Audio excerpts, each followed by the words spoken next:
So, how to fix Instagram camera not working? Hello guys, in this video or this new tutorial, I'm gonna show you how to fix Instagram camera not working in less than 1 minute. So all what you have to do is very simple actually. Just open the settings page on your phone and then go to the wireless and networks. After that, all what you have to do is just enable and disable the airplane mode, and then do the same thing with the Wi-Fi, enable it and disable it again.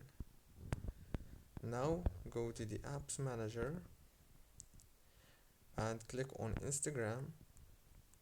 Now click here on force stop and go back to the home page, open Play Store and search for Instagram and make sure that you have the last version of Instagram. If you don't have it, then you have to click on this update option. That's it guys for today's video. Don't forget to like, subscribe, and thank you so much for watching this video until the end.